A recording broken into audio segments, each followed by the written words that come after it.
Enrico Brugnolotto, a PhD student at IBM Research Europe and at the University of Glasgow. Today, I'll talk to you about our work on defect characterization in monolithic and integrated 3-5 microstructures for photonics applications. We have grown indium gallium arsenide microdiscs in a silicon oxide template. We then measured the photoluminescence of these devices at low temperatures, and, while one showed evidence of lasing, others, such as the sample that produced the emission spectra on the left, only exhibited resonant emission at around 1500 nanometers. To better understand the behavior of these devices, we decided to perform a crystalline analysis, and FIB cut a cross-section of the device for scanning transmission electron microscope observation. Through energy dispersive X-ray spectroscopy, we determined an approximate indium-gallium ratio of 60:40, constant along and across the entire cross-section of the device. Through atomic resolution imaging, we were then able to identify different crystalline domains in the lamella.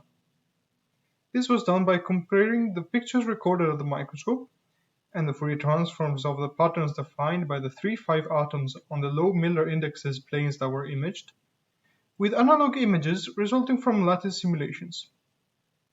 On the cross-section image, we overlay the experimental and simulated Fourier transforms to highlight the correspondence. The majority phase in the device is zinc blende, but a small Wurtzite domain is also present, as highlighted in the top left corner of the cross-section. The other domains consist of zinc blende crystals oriented in different ways. In particular, boundary 3 consists of a common 1-1-1 twin plane in zinc blende systems, characterized by the presence of a two-fold axis parallel to the 1-1-1 direction. It is known that if this type of twinning is present in every atomic plane, which is a situation akin to a tightly repeating stacking folds in the zinc blende 1-1-1 direction, the resulting crystalline phase is Wurtzite.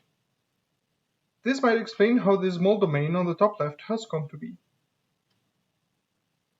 While the impact of a zinc blende to Wurtzite phase change on the electronic structure is clearly relevant, we wanted to explore the impact of a more isolated twin plane on the electronic properties of the device.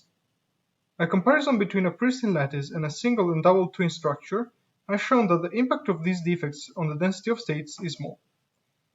In the future, we would like to perform a similar study on a sample that has shown evidence of lasing, in order to try and establish a correlation between defects and optical properties. Thank you for your attention, and I would be happy to answer questions you might have via email.